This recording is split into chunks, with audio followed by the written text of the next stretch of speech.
Imagine you're a teenager. No armor, no sword, no military training. And standing in front of you is a 9-foot warrior who has never lost a fight. Everyone around you is trembling. But you reach down and pick up a stone. This is not a fairy tale.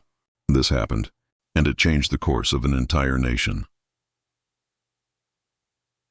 Part 1. The world before the fight. To understand this story, you need to understand the world David lived in. It's around 1000 BC. The land of Israel is young, fragile, and surrounded by enemies. The most feared of them all, the Philistines, a powerful, battle-hardened people who controlled the coast and pushed deeper into Israelite territory every year. King Saul, Israel's first king, had an army. But armies need more than numbers. They need confidence. And confidence was exactly what the Israelites had lost, because the Philistines had a secret weapon. His name was Goliath. Part 2. Who was Goliath? The Bible describes Goliath as standing over 9 feet tall. He wore a bronze helmet, a coat of armor weighing 57 kilograms, bronze greaves on his legs, a javelin strapped to his back. His spear, its iron tip alone, weighed 7 kilograms every single morning and every single evening for 40 days. This giant walked out into the valley between the two armies and shouted the same challenge. Choose a man. Send him to fight me. If he wins, we become your servants. If I win, you become ours. For 40 days, not one soldier stepped forward. Not one. The Bible says King Saul and all of Israel were dismayed and terrified. An entire army, paralyzed by one man. Part 3. Enter David. David wasn't a soldier. He was a shepherd boy, the youngest of 8 brothers. His job was to watch sheep in the hills, but his father sent him to the battlefield that day. Not to fight, just to bring food to his older brothers. When David arrived and heard Goliath's voice echoing across the valley, he didn't feel fear. He felt something else entirely. He turned to the soldiers standing near him and asked, "Who is this man, that he dares defy the armies of the living God?" His own brother snapped at him, told him to go back to his sheep.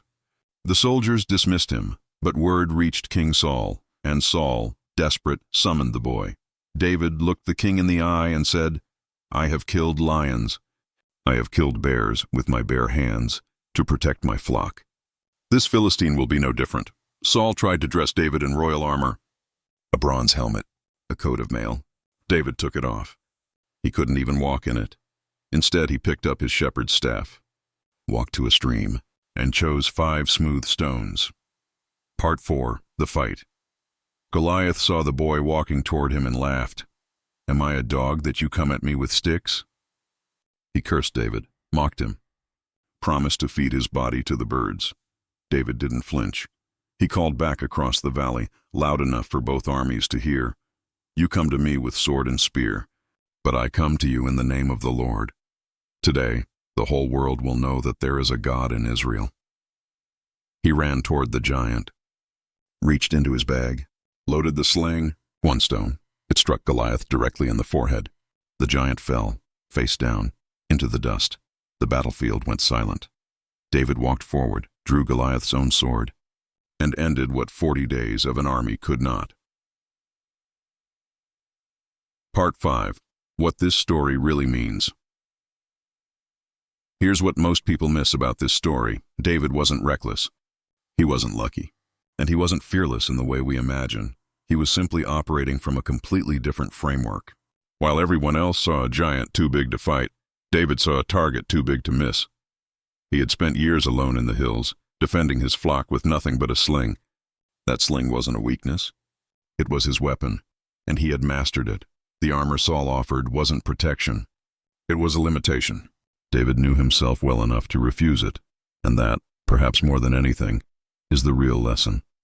Your greatest strength is often the thing others dismiss, the thing that looks too small, too simple, too ordinary. David became king of Israel, one of the greatest rulers in history, and it started with a stone. Outro. That's the story of David and Goliath, but the Bible is full of stories like this. Stories of ordinary people doing impossible things. Stories that have been read for thousands of years, because they still speak to us today. If you want to hear more, subscribe. Every week we go deeper into the ancient book, and next time, we're going inside a whale. Leave a comment below. What's your Goliath right now? I'll see you in the next one.